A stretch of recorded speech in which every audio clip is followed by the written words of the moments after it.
so good.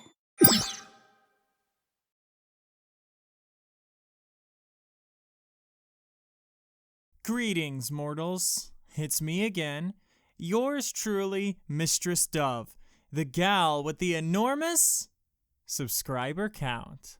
In 2025, Ulti Games released the title Lost Soulicide. It's an action game that is influenced by, among other things, the mythical and unreleased Final Fantasy Versus 13. The story of this game online is that it was in development for 10 years, and now that it's finally out, it's a disappointment and a terrible disaster. But that's not what really happened here, now is it? And before anything else, I want to actually clear the air and get down to what actually happened with Lost Soulicide. So let's start at the beginning. December 15th, 2014. Yangbing uploaded the video My Animation made by Unreal Engine 4, which, as the description states, was essentially made as a way to study Unreal Engine 4. From here we have to cut to July 30th, 2016, Lost Soulicide Trailer HD, which was uploaded to Yangbing's channel on that date. This is the first time Lost Soulicide proper, in any form, was shown to the world. And this was back when Ulti Games was not a thing, and the only person actually developing the title was Yangbing himself. The version of the game that we see here, while showing us a lot of what this game could be, was also very clearly still in early development. The running animation for our protagonist in this trailer is kinda awkward looking, and there's a lot of strange texture pop-ins. Despite all that, this is an exceptionally impressive offering for one person to be developing. And it shouldn't come as any surprise that once this trailer picked up the steam it did online, people got really excited for the project. I mean, it looked amazing. It looked to be at a scale thought impossible for a single developer, and to some people, it even looked like it could have filled the hole that Versus 13 left by never being made. But most importantly for our story, it looked exceptionally ambitious. So the question then becomes, what happened between this trailer and the game's release? Well, that's not exactly something you'd learn from Yangbing's channel alone. Over the years, we'd get scant trailers like the PSX 2017 trailer, the China Joy 2018 trailer, 18 minutes of new gameplay parentheses 2021 trailer, the 2022 China Hero Project trailer, the RTX trailer, and then finally, the gameplay trailer, which would drop on December 18th, 2024. Which also would be Yangbing's last upload on the channel before the game would properly release. Despite these videos giving us a lot of showcases for what the game looks like and what it could be like, it doesn't really tell us the story of its development. To do that, you'd have to go to the site Bilibili, because there's a whole post there about the game's development. And someone on Reddit posted what they claimed to be a translation of it in English, but they translated it through ChatGPT. So, again, grain of salt. My general disdain for ChatGPT and garbage like it aside, this article still gives us some possible insight into the game's development. I'm going to link the Reddit post below, not just to cite my sources, but also because I'm not interested in reading off an entire article word for word, because I'm not some kind of slop tuber. I mean, come on, what kind of gamer's joint do you think I'm running here? And this is where Whalley would edit in the laugh track after I say that. Laugh track? You want a laugh track? Okay, hold on a minute. There we go.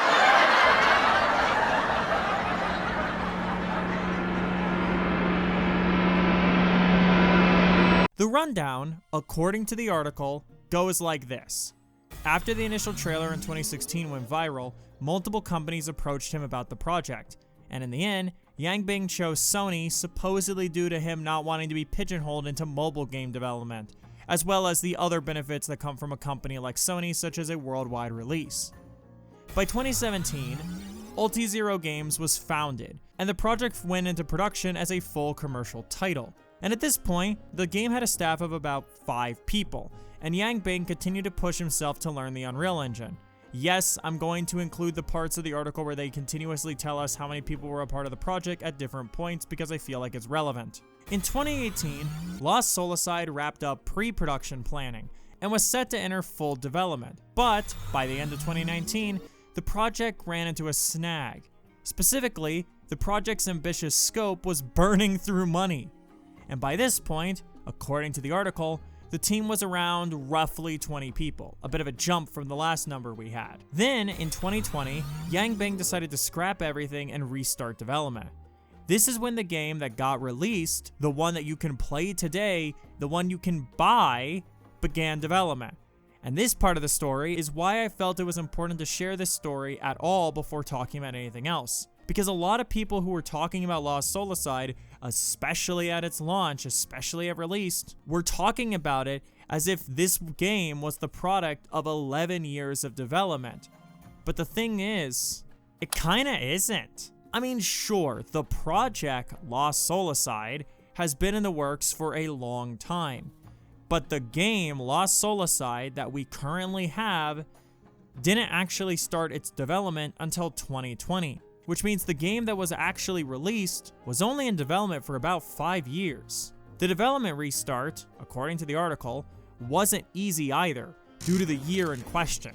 You can imagine the several hurdles that came into the fray with that. The good news was, at this point, the team was around 30 people, which still isn't a large team for a game, but was still more help than before.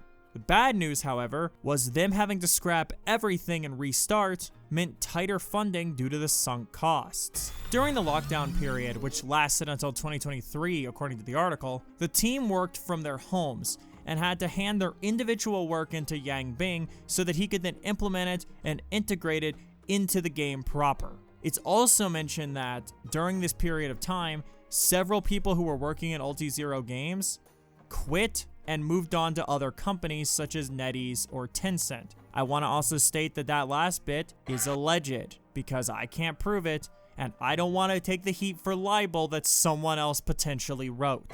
So allegedly, there were several people that were working at Ulti-Zero Games and then allegedly quit and moved on to other companies like NetEase or Tencent.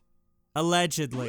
The article even states that when the lockdown restrictions lifted mid-2023, Yangbing was already balding and graying due to all the stress that was coming from the development of the game. The team that remained returned to the studio and joined Yangbing back in development, but it also meant that they had to start recruiting again. But by the end of that process, they had a team of about 40 people. And even after all that, the project wasn't done tripping over hurdles, like the PC port not being up to the standard expected for release due to optimization for PC being harder than expected. You see, development had prioritized the PS5, and this isn't even touching on the script revisions that supposedly happened around 2024 either. Yep, for the entirety of its life, it feels like Lost Soulicide couldn't catch a break during development. And the point within the last 1,000 or so words of this video is that Lost Soulicide existing at all is kind of a goddamn miracle. Because it seems like every single thing on planet Earth was interested in throwing as many wrenches into the project as humanly possible in hopes of completely derailing it. I'd call that the curse of Versus 13 at this point. No matter what else is taken away from this video, I want it to be understood that this project is a miracle. And I find it genuinely impressive that it exists at all. But what was the product of that miracle? After all was said and done, after all the hurdles were passed and all the hiccups were lived through, well, what we ended up with was Lost Soulicide, which released on August 29th, 2025 for both PlayStation 5 and PC, with the game quickly receiving negative attention for, let's say, a couple reasons. The game was, and at the time of me writing this, still is, kind of rough.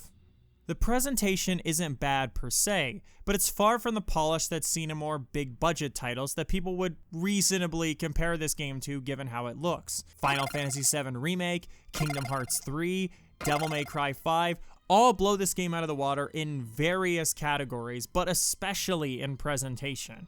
Hell, I'd argue that 2016's Final Fantasy 15 even looks better than Lost Soulicide, and that game doesn't exactly look the best either. It doesn't look bad, but like, you know. But you have to remember, those games had far larger budgets and far larger teams as well. So I'm not entirely sure how fair those comparisons would even be.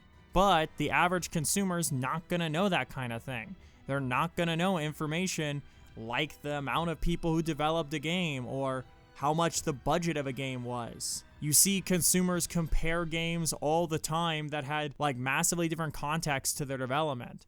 You see people compare games like this all the time without realizing just how unfair that comparison is. Like, there's a reason I provided the previous context of this game's development, because if you didn't know all that, it would seem weird for a $60 Sony published title like this to feel so budget.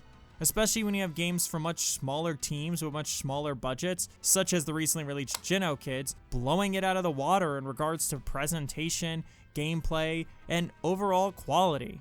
Then again, Xenokids is a much more focused project that doesn't suffer from its own overambition, nor does it have a publisher breathing down the developer's neck. And along with that, because of the price tags, people go in with different expectations. I personally don't like judging a game based on price, but I understand why other people do. And if you're going into a Sony published game that's asking $60 of you, you're kind of expecting at least something of quality. At least presentation-wise, you're expecting something of quality. Sound design is another thing that I feel Lost Soulacide fails at. Like several things feeling like they just straight up are missing sound effects, or the sounds that are there don't really hit in the way that they should.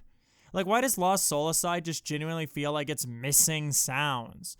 There's one bit in the game that I can remember near the end where like you turn into a giant dragon kaiju and you're meant to just go ham on the opponent, but your attacks have like no sound effects to them. And even then, things like the standard sword hit feels like I'm slapping these monsters with a wet pool noodle, and there's like nothing satisfying about doing any of this.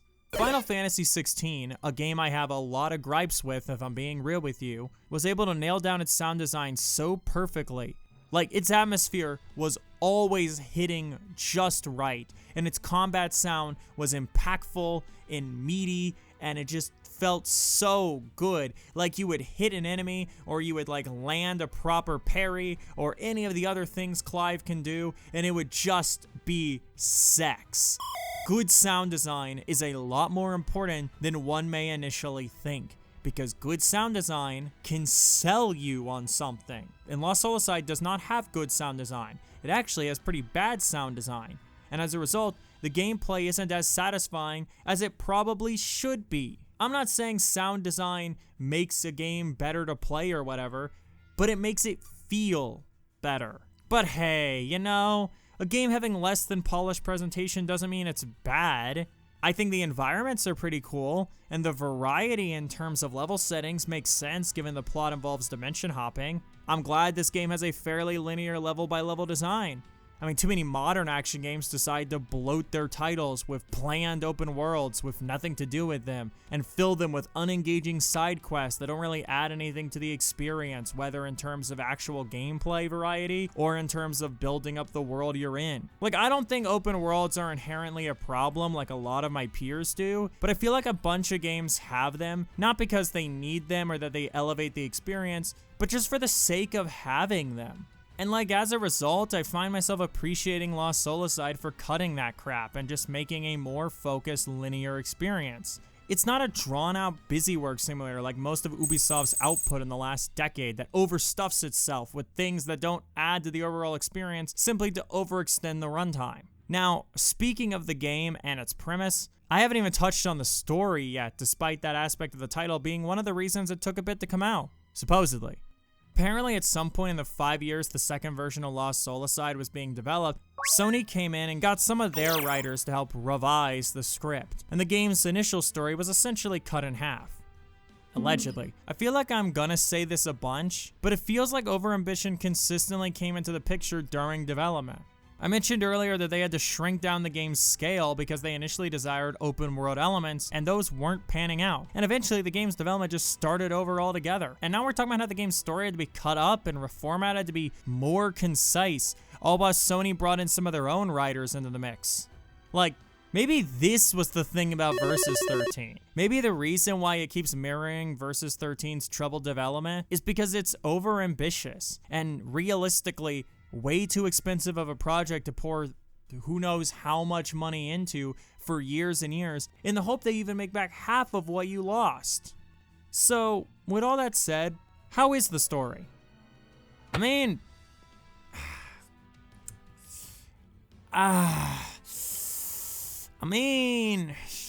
Shit.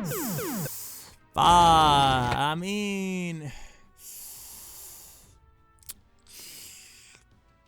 it's definitely a story that exists. There are characters. There's exposition.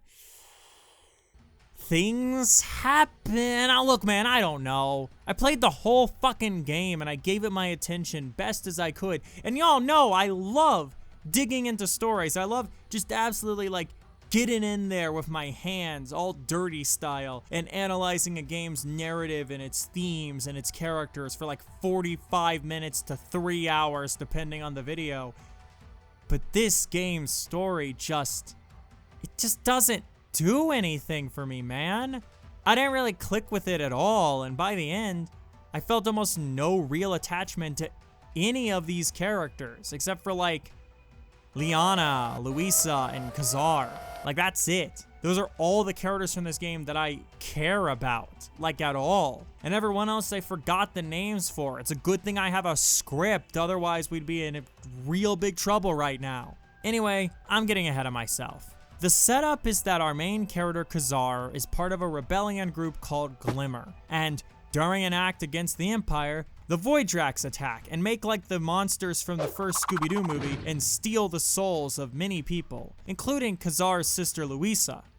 Louisa and Kazar are both part of Glimmer, as they were orphaned in a war between the Empire of Celestria and the Kingdom of Frosthold. I am so glad I wrote a script because I literally would not have remembered either of these things if I hadn't written it down already. Anyway, with his sister now comatose, Kazar goes on a quest to save his sister and humanity as a whole, alongside his harem of beautiful girls you will not remember the name of, and his new floating dragon friend, Arina, who he merged with during the Voidraks attack after finding him in an underground laboratory. This is the part where normally I divide each main character into sections and discuss how I feel about them in pieces, analyzing their characters on an individual level and talking about how I feel like they add to the plot. But as you can probably guess, I really can't do that here. Now comes the part where the script reminds me of the other characters' names. Celine, Gaethia, and Zana aren't really characters that grabbed me in any way that allows for me to write about them individually. By the end of the story, I felt like I knew about as much about them as I did at the start of it. And that's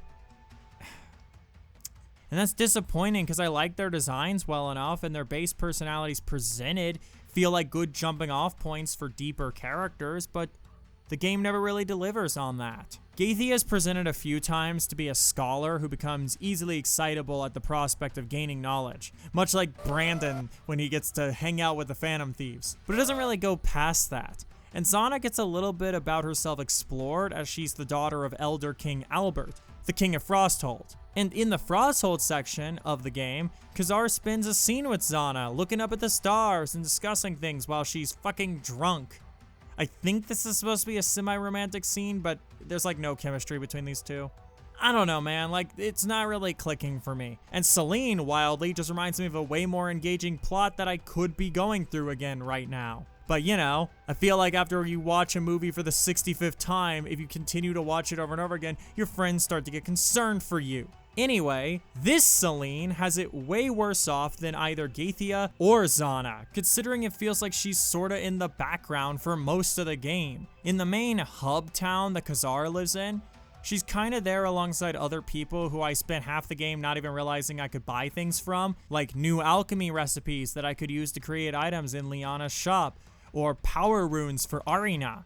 It's crazy to me that Celine feels like she's in the background, considering the fact that she's the one who formed Glimmer in the first place. And the character bio says that she's like a big sister to Kazar, but that's a vibe that's never really sold to me.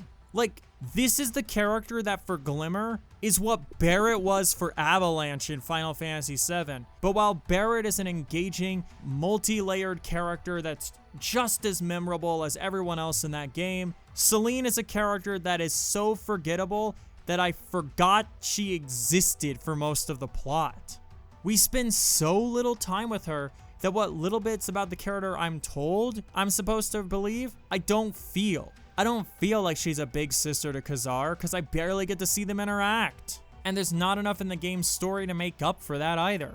Finally, there's Louisa, a character who has a bit more going on compared to the other 3 girls in Glimmer, which is helped by the flashbacks we see from Khazar between the worlds. Now, that may seem like a small thing, but it helps establish a relationship between Khazar and Louisa, which, as a result, makes us feel way more for his loss, and thus, want to see him succeed in his quest. And I mean, sure, Louisa's not the only person who lost her soul to the Void Drax, but Louisa's the one we get to know to any extent, and as a result, she's Khazar's main motivator as much as she becomes our own.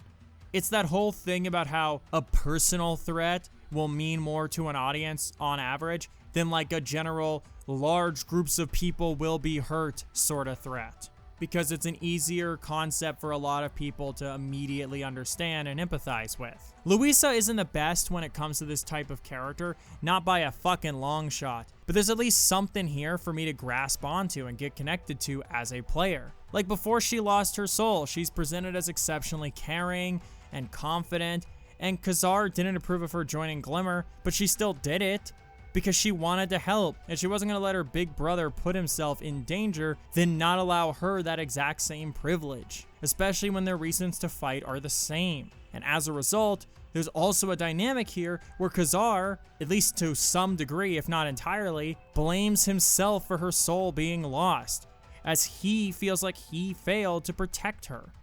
Unlike Zana or Gyethia or Selene, I actually feel something when I think of Louisa outside of she's cute. Though in Zana's case, I also look at her and I think, damn, that boss fight wasn't half bad. In the same breath that I think, holy magic century, Batman, look at that cleavage. But that's besides the point. The crazy thing is, I'm not even saying Louisa is a super deep or interesting character. But that's the thing. She has something there, something for me to connect to, which is way more than I could say for the other members of Glimmer, and as a result, makes her deeper by comparison. Khazar's character is mainly connected to what I already said during the Louisa bit. He's not exactly a unique protagonist, and I would never ever imagine putting him in the same conversation as some of the greatest protagonists in gaming, because Khazar is nowhere close to that. He works for this plot well enough, and they do just enough with him to make him function. But he's not winning any awards. And honestly, I can live with that.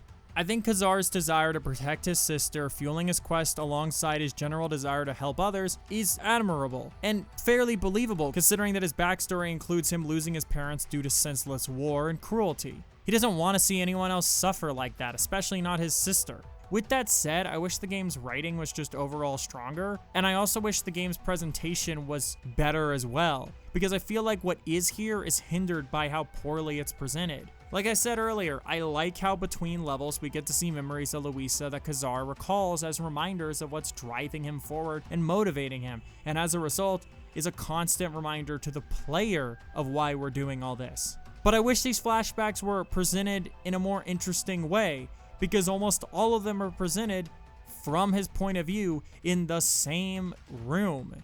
It feels like really, really low budget Love and Deep Space cutscenes, but you don't even get hot hunky guys in it. That said, these POV cutscenes are still better than the game spending 90% of its time presenting its story via 2 characters standing across from each other and talking.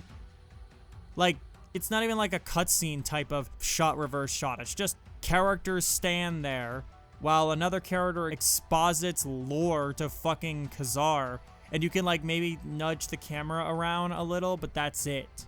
And speaking of things in this game that are disappointing, Arina. Specifically Arina's relationship with Khazar. They are unlikely partners brought together by fate. And there's some in-game dialogue that hints that the two of them aren't fully in sync, and I assume that's meant to be foreshadowing for the super special God Key form they get at the end of the game, but the story doesn't really do a whole lot with this dynamic in any meaningful way. We've seen other games like the original Kingdom Hearts or Ratchet & Clank have similar things going on in their plots, where their main hero is teamed up with partners that they don't immediately click with, that they butt heads with, and only after getting to journey with them, to experience things with them, do they learn to understand one another and come together. Arina and Khazar have a similar setup to stuff like Ratchet and Clank, or Sora and Donald, but they never really reach those heights. Lost Soul aside, at the most, flirts with the idea of this kind of arc, but never really does anything with it. They don't even really quip at each other like at all throughout the story, which is not from a lack of Arina speaking, considering he just loves yapping, especially during combat. Oh, and don't forget, he absolutely adores repeating the same like 3 lines during fights all the fucking time. It is exceptionally annoying, and I wish the game had an option to turn off Arina's in-battle quips, similar to how the game Hell Pie allows you to turn off the quips and jokes from the cherub that hangs around with you, because that dude has stuff pop up during gameplay, and if you find it annoying and distracting, the game lets you turn it off. And I wish I could do that with Arina, because by the end of this game, I wanted to throw him off the Golden Gate Bridge. Point is, Arina and Kazar's relationship never really develops in any meaningful way, at least not in any way that feels meaningful to me. Kazar gaining a supersonic, you mean these Chaos Emeralds power-up, isn't even the result of his bond with Arina growing like you'd expect, which means that foreshadowing comment from about 2 sentences ago means nothing now, because instead, he gets it from godly mommy milkers herself and her Caballeros del Zodiaco. This game is like, here's an idea with these two, and then it just never goes anywhere. And it's dropped harder than Chloe's character arc when Thomas Ostruck returned to the writer's room of Miraculous. Arina as a whole is just a nothing character to me, and he's pretty much why I don't really jive with the idea that Kazar is one. Because at least Kazar gave me something to latch on to. Meanwhile, Arina feels sort of stapled onto the story in order to give Kazar his powers and also to have a guy yap in your ear so you can have a focus M game. In general, Glimmer's members aren't exactly what I'd refer to as interesting or engaging or memorable or good. But at least Sana, Gaethia, and Celine I could recall, even if I couldn't remember their names, admittedly because they're hot. And I have at least some vague base thing about them that exists. I didn't even remember Hogan existed, and I don't think any of you did either until I started saying his name. In the opening, he has a bit where he's talking to you, but then he just sort of fucking disappears. Gone. Not involved in the plot. If you want to see him again, just buy shit from him. But I went about half of the game not buying anything because I didn't realize there were stores in the hub area for some reason. Hogan could just not exist and nothing would change. If anything about Lost Soulacide truly disappoints me, it's characters. Final Fantasy XV, a game that I just keep bringing up today, has a lot of issues, but I wouldn't say its characters were any part of that issue. Noctis, Ignis, Prompto, Gladiolus, these are all characters that have stuck with me for years after I did a proper last playthrough of Final Fantasy XV. And that's because, for all of that game's other faults, its characters are memorable. Its characters are developed. Its characters are memorable. Notice how at no point did I use Luna Freya as an example. With all that said, there is one character in Lost Soulacide that I truly do adore with all my heart. She's absolutely, undoubtedly, my favorite character in the whole game, and since I spent the last 2 paragraphs bitching about the game's story and its poor writing, I'm gonna give it some credit here. So let's talk about Liana. Liana is the daughter of Celeria. Celeria was, Mommy Milkers from earlier, but she's also the first ruler of humanity, and Arina's original vessel. She, with Arina, fought against the main villain Ahriman, who I didn't mention earlier because he really does not matter and is a very generic villain that does not leave an impression on me. Anyway, those two sealed him away, and of course, as you'd expect, because we have a game with a plot here, Ahriman has escaped via using alternate dimensions, which is unfortunate considering Celeria made a point to never leave Mount Salvation so that she could oversee the seal so that this wouldn't happen. Liana is Celeria's daughter, like I said earlier, and we first meet her at the foot of Mount Salvation, with her keeping people from entering. From there, she becomes utterly fascinated with the journey of Kazar and Arina, so she'll appear throughout the game. She acts as a combination save point and shop. She's where the player will save their progress, as well as perform alchemy to create new items, buy items, change outfits if you so choose, and even access the training room for all your combo mad needs, since I know like half of you only cared about this game for that. She's essentially like if the merchant from Resident Evil 4 was a cute girl, who also let you save your game. As the game progresses, Liana will make conversation with our 2 leads about the events of the story, the environment they're all currently in when you talk to her, or even on certain characters. It's mostly all observational, but the way it's presented gives an idea of Liana as a character. mainly showing you her curious and excitable nature. Something I find endearing and cute, especially in a sea of characters that I find exceptionally bland and generic. She spent her entire life up until this point at Mount Salvation, and now she is finally being allowed to see the worlds. She's naturally going to be curious and excited. It also puts her being the save point into a diegetic context. She's writing down everything, taking notes of what's going on, and often will even vocally state that she wants to hear all about Kazar's journey up until this point, so she can write it all down. I mean, what is saving if not keeping a record? I don't need a save point to be diegetic or like even a canon thing. I'm more than satisfied with save points just being a glowing circle in the corner of a room that you can just save at. Trust me. I don't need diegetic save points that bad, but I do appreciate when they're there and effort is put into making it really feel like a part of that world. In the third act, right before the climax of the story, Celeria makes the decision to grace Kazar with all of her power to aid in his fight against Ahriman, which would come at the cost of her own life. At this point, we already know Liana holds great respect for her mother. And so when she stands in Kazar's way and refuses to just take her mother's sacrifice sitting down, it makes sense to me. I also feel like her being pretty powerful doesn't really feel like a stretch either. Because again, she was able to go through all the same areas that Kazar and Arina did with no issue. And she was always a step ahead of them. So, you know, if they can make it through, I feel like she can too.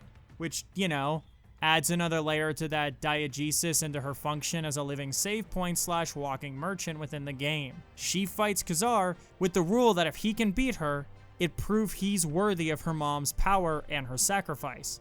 Now, some of you could see this as dumb, because she quote-unquote should understand this needs to happen to save humanity. But I'd argue that people aren't logical, Karen. A character doing something illogical isn't bad writing. It's actually good writing, so long as the character's actions still fall in line with how they would act, and it makes sense within their internal logic.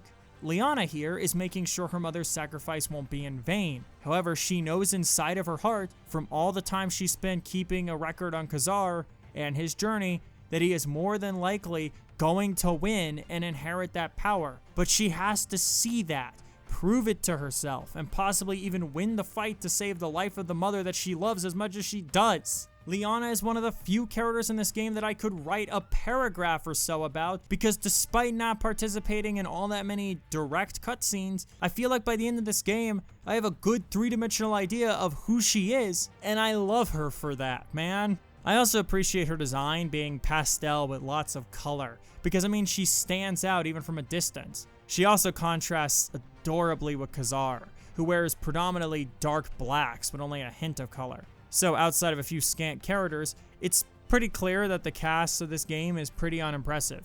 And the story isn't all that much either. So, that's not good. However, as much as I don't really like the story of this game, or I guess a better way to put it is I don't really care about it, I'm still upset that among the patches that this game has already received, they added the ability to skip cutscenes from the jump. One of the cool things I liked about this game was how it handled cutscene skipping, by having it so you couldn't skip a cutscene the first time you saw it, but you could skip it on repeat viewings. It's honestly what I think should become the standard, as a way to avoid Aaron Hansens who just gloss over a game's cutscenes and then complain about the story not making sense because they weren't paying fucking attention. But unfortunately, considering they patched this out, and the game having mixed reception from the get-go anyway, I really don't see it becoming more standard, especially now with how poor a lot of people's attention spans are. I know you have this open in a second monitor while you do something else. Don't think I don't see you, Christina. But what about the combat? I hear some of you crying out as you grip your Dante Nendoroids tightly in your hands, hoping to find another aura hype combo mad simulator for you to Virgil post about for easy likes on all your social medias. Well, I mean, the combat's, it's fun. It's nothing super deep, but it's not like the game lacks any form of meat on its bones either. And there's parts of it that I like. I think the utilization of the stamina bar to limit the player from spamming dodge isn't a bad choice on its own. I know some people will look at that mechanic and scream out, Dark Souls! Like they're a games journalist playing awful Crash Bandicoot remakes. But I am asking you a lot to remember that Mortal Kombat Shaolin Monks had a stamina mechanic, and that's absolutely not a Soulsborne type, nor was it even influenced by such a thing, considering it came out in 2005 and Demon's Souls released in 2009. Another action game, Bayonetta, found a way to punish players for dodge spamming by having its titular protagonist do a little flip that ends in a flourish and a pose after one too many dodges, which was a mechanic that they adapted from none other than Nightmare Before Christmas Oogie's Revenge, which strangely had multiple people who worked on Bayonetta also work on it back when they were at Capcom. And the people who worked on it that didn't leave Capcom worked on Devil May Cry 4. I just thought I'd share that. Lost Soul Aside's stamina mechanic impacts dodging, blocking, and even things like skateboarding on the greatsword weapon, which, by the way, I don't have any better place to put this. I think the skateboarding on the greatsword should be faster than it is. It feels very sluggish, and that's not what a skateboard should feel like. I know it's not a literal skateboard, but like, shut up. It doesn't feel good. Back on the stamina mechanic, it's a balancing effort. And I don't think we should all turn up our noses at a mechanic just because it happens to feature in what people call Soulsborne games, no matter how oversaturated and tired Souls-like games are at this point. I think the game, like I said, has some stuff to dig into for those looking for a combat experience with actual substance to it. But the game itself, at least, you know, not on the standard difficulty, which most of you are playing it on, doesn't really demand that level of commitment from a player. If you're a player who needs the game itself to basically force you to engage with its mechanics, you won't really feel pushed to explore the systems. I, however, am a curious player and thus am better than you, as I'm actively looking to explore the mechanics of the games I play, even if the game itself doesn't make me feel like it's necessary to do. Because it's fun, Jan. You have 4 weapon types by the end of the game. You start out with the sword, and as the game progresses, you unlock the great sword, the 2-sided spear, which I believe was called the polearm, and a scythe. Oh, scythes, my beloved! These weapons can be swapped on the fly, and it's encouraged to switch between them mid-combo. In fact, one of the things that the scythe, my beloved's tutorial, teaches you is how you can throw the scythe forward and cause it to spin at an enemy while switching over to the sword to continue attacking while the scythe still spins, doubling damage. Easily the best part of the weapon system is how the weapons feel unique in their game feel, but they have a nice flow that flows into one another very well. The greatsword, for example, feels heavier compared to the sword, and the sword feels fast, but not as fast as spinning around the polearm. The scythe, my beloved, even has its own unique feel to it to match the unique weight distribution of such a weapon. This is all game feel stuff, so it's hard to like illustrate what I mean when I say it feels like this to a viewer, but I'm trying my best. I really like that scythe, my beloved, and it's a weapon type I feel is seldom utilized in action games proper, despite how amazingly cool they are and how perfect they are, and I just want more games to use them. Thankfully, Kids, one of the best games to come out in 2025, has it as an alternate weapon for Blue alongside her sword, which means there's at least one other game released this decade that has one. Hopefully we'll see more. By the way, I think Magenta Horizon has it as well. The developer of that follows me on Blue Sky, so I feel like I'm obligated to at least let you know that game exists. You can also attach accessories to the weapons, and the game even lets you place them anywhere you want on the weapon. I naturally turned my sword and the greatsword into keyblades, and I even managed to make a double-sided keyblade out of the polearm. It's a fun little feature, but being candid, I never processed the actual benefits of any of these accessories because I was way more focused on making pseudo keyblades than I was actually fucking around with the unengaging, uninspired, unimpactful RPG mechanics. The upgrade tree made me roll my eyes a little, like honestly. Mainly because I'm sort of used to upgrade trees in non-RPGs like this being really basic and uninspired. And honestly, I feel like with games like this, it's just shoehorned in. A more standard upgrade shop a la Devil May Cry, Beautiful Joe, or Kids would fit a game like Lost Soul Aside way better. The skill trees in Lost Soul Aside just feel bloated, especially when to get to meaningful upgrades like new techniques with the weapons you have to first unlock and get through unnoticeable garbage like 5% boost to stamina or 10% boost to item usage and shit you're never going to notice in actual gameplay. And it's not helped by the fact that you gain experience for basically everything, including something as small as picking up items off the ground. Genuinely, I feel like a standard item shop with upgrades and stuff where you can use the money you gain from battle and from exploring areas to buy new upgrades for Khazar would have been way more fitting for this game and way less bloated feeling. Enemy design is decent. That's decent with an asterisk next to it for all of you who don't have my script right in front of you. I like that there's variety in the types of enemies you can fight, including enemies that you can take out with any weapon you have, but do respond differently to different weapon types, which encourages you to at least experiment. Plus, the elemental strengths and weaknesses aspect, while not super groundbreaking or even all that meaningful, because most people aren't even going to notice a tangible difference, it's not exactly a bad thing on paper, as it should encourage having a decently varied equipment layout. I had one because I just like doing that sort of thing, but considering how unmeaningful the elemental stuff really is to the gameplay, I wouldn't blame anyone for not even realizing it's there. Personally, I kept an electric sword, an ice great sword, and a fire polearm in my arsenal for, you know, solid variety's sake. I just wish that there was more done with this mechanic, because in the end, it felt super passive to me as someone who was actually trying to engage with it as a system. I do like that enemies aren't all just damage sponges you can infinitely combo on without a care in the world, because unfortunately that isn't exactly an uncommon design choice in action games. Devil May Cry 5 is a good game, but it has a few enemies that, in my opinion, are basically nothing to you if you have even a decent understanding of how to combo, which just makes it all so much duller. Combat is overall nothing earth-shattering, and it's not gonna blow your socks off or anything, but like Khazar himself, it works, and it gives a fun enough experience, which is honestly good enough for me with this game, considering I've played modern action games where I felt the combat was either lacking or just flat out bad. So I'm glad I can at least say the Lost Soulacide was not either of those. I don't know, I thought Lost Soulacide was fun, and you know, that's a good thing to walk away from a game with, especially when you kind of felt like the story was dog shit at worst and generic at best, with only really one character that truly stood out to you. It's a straightforward action game with a small budget that has you go through levels, fighting enemies, and looking cool as you do it. It's basically Bujingai 2, where it's nothing amazing and you're not going to remember like 90% of the plot by the end of it, but it's not a terrible game, and at multiple points you can find yourself actually having quite a bit of fun with it. So it's definitely something I'd recommend if you can find it on sale, because there is no reality where I'd say you should buy this game for $60, especially in this economy. And I say that as someone who did buy it for $60, and I don't even hate the game.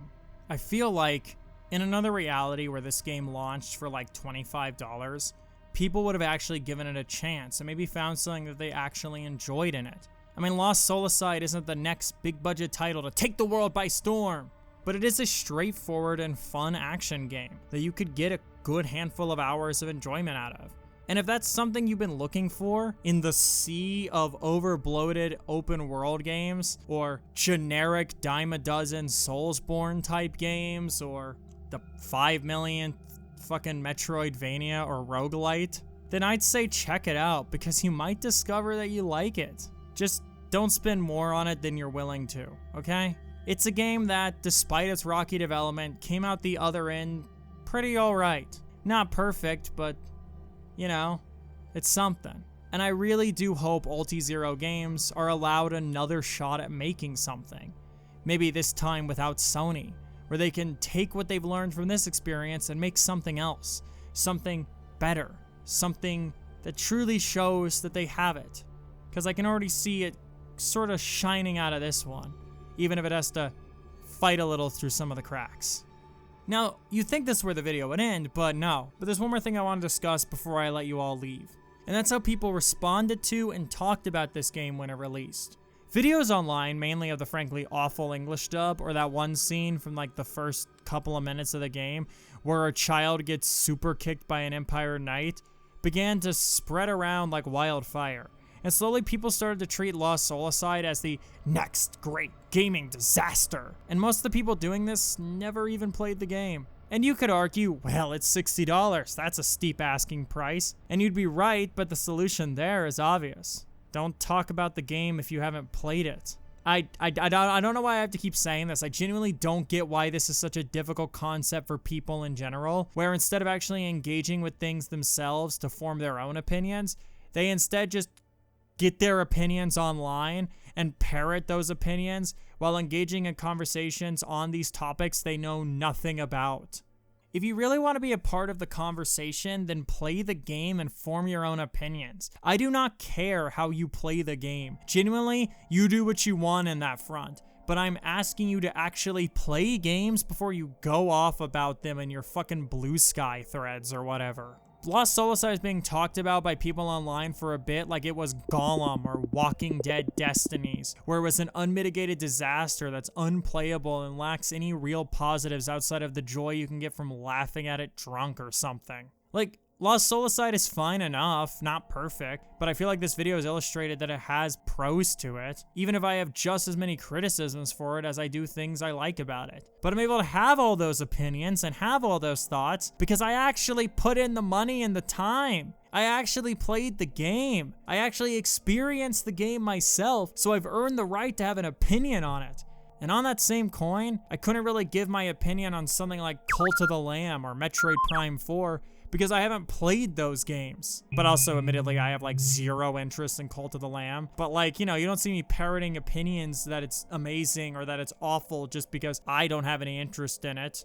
Because I haven't played it. And as a result, I don't feel like I should be involved in conversations about it because I have no interest in it. And when you say you have no interest in something, that means you have no interest in talking about it either. That's why I've never talked about Cult of the Lamb. Like, too many people online are far too comfortable prattling off opinions about games they've never played. Don't think I forgot how when Stellar Blade originally released, a lot of y'all made up your minds about that game before it even came out. And then after it came out, a lot of you didn't even play it, and you still run your mouths off about it, despite having no intention on actually playing it. Oh, and by the way, this thing that I'm complaining about applies to everything. Not just games. Prepare for the fucking soapbox, because I'm going to talk about how you guys did Q-Force dirty. In 2021, Netflix dropped a cartoon called Q-Force. It was great, but none of you watched it because you were too busy bitching about and mocking and lambasting a shitty fucking trailer that did not do the show any favors. Like, the show itself is actually pretty good. It's not perfect, but it's a pretty solid first season of television with an enjoyable cast and even some engaging story beats that show potential that could have been built upon in a second season had people given it a proper chance. And the thing there is, a show or a movie takes way less effort to actually engage with than a game does, and people still fail to engage with that much. Q-Force was 10 episodes. It's not like it's a big investment on time to fucking torrent a show and watch it. I'm not promoting the idea of torrenting a show. No, Daddy YouTube. I would never.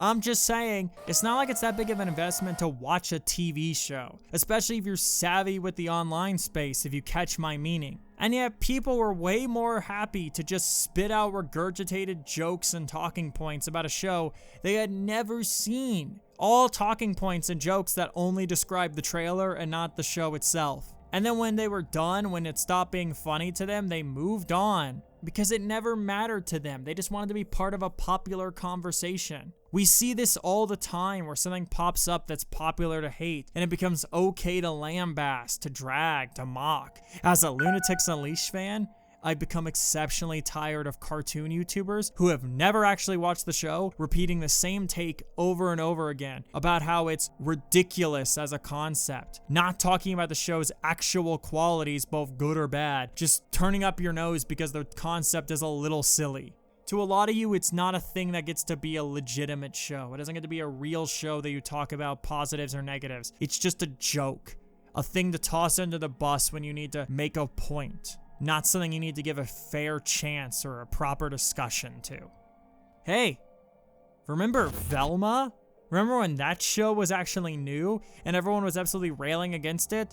About how it was the worst thing ever and a betrayal to everything you liked. And I remember people asking me my thoughts about it. And my thoughts about it are the same ones now that they were back then. I didn't watch it.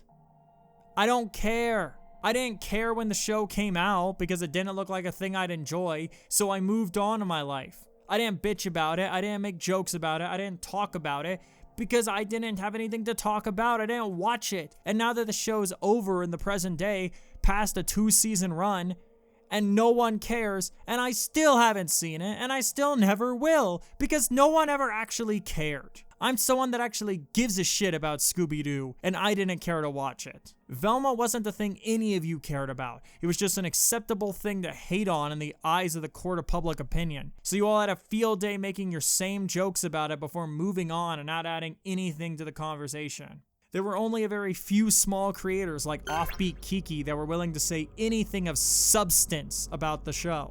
And Velma's far from the only example of such a thing. Remember High Guardian Spice? I bet you didn't until I name dropped it, just like Hogan, because you, like me, probably don't care about it.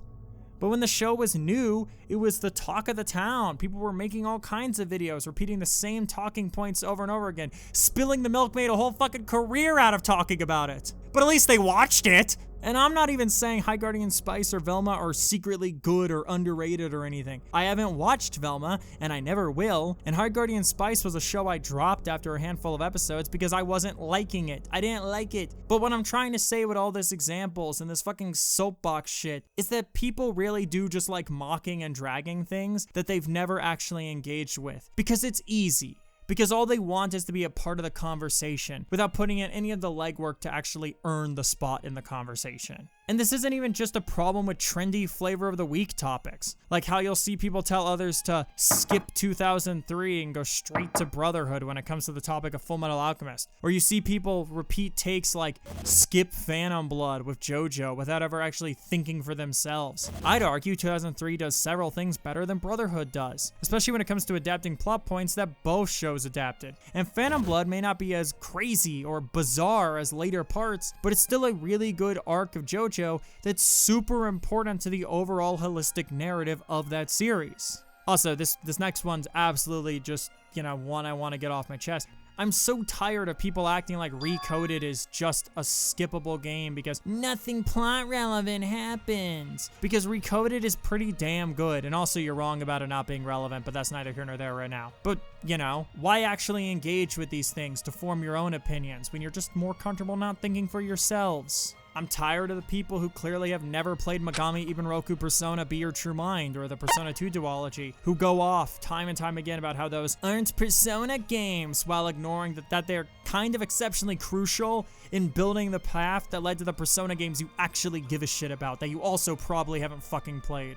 This whole rant, this whole ending statement here, is just because I'm tired of uncurious people seemingly dominating conversation spaces for things. I want to encourage everyone watching this video to put down your repeated memes and regurgitated takes and opinions you got from a YouTuber and actually engage with art yourselves. Form your own opinions and then discuss those thoughts you have with other people. Because, that's how I do this. I'm up here making videos because I engage with games, I engage with art, and then I want to talk about my feelings of that art with you. And hey, if you play Lost Soulacide and you walk away thinking it absolutely sucks, then hey, that's great. Because what matters is that you actually engaged with the art you're talking about, and you aren't just some parrot repeating what everyone else is saying. People are too comfortable not being curious, being unwilling to try things for themselves, and to see if maybe they'll actually like things, or maybe they won't like things. This is especially true if the thing in question is polarizing, where the court of public opinion is just deemed that it's bad. I don't really like No More Heroes 2. I mean, I've grown less harsh towards it over the years, but I'd argue it's easily the weakest entry in that entire series. But that was not a popular opinion for the longest time. For a good long while, mainly with the help of the Countdown community, thanks Kane, No More Heroes 2 was treated as one of the greats. And that just never really clicked with me that way. No disrespect to the people who actually feel that way, because again, that's your take. You guys played the game, you guys liked it, you got a lot out of it, and I respect that. But as a child, I couldn't really articulate why I didn't agree with that. But as an adult who's played the game and can articulate my thoughts better, I can do that now.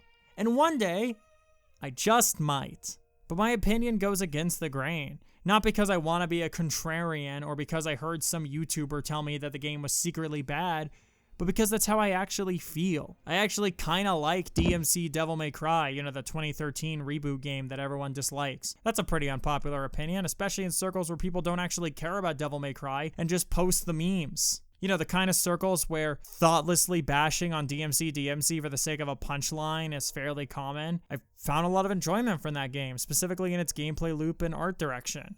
And if I had just continued to adhere to public opinion, then I never would have discovered a game I enjoyed. And that's kind of the point. You're robbing yourself of experiences when you don't engage with them yourself. When you just accept whatever is fed to you and never question it. And isn't that sad? I'm glad I played Lost Soul Aside, because I may not have loved it, but what I took away from it is mine. And I think that's great. So the next time you learn about some game or show or movie or whatever, whether it be critically acclaimed or polarizing or flat out hated, and it seems interesting to you, even if that interest is like morbid curiosity or fascination, then go for it.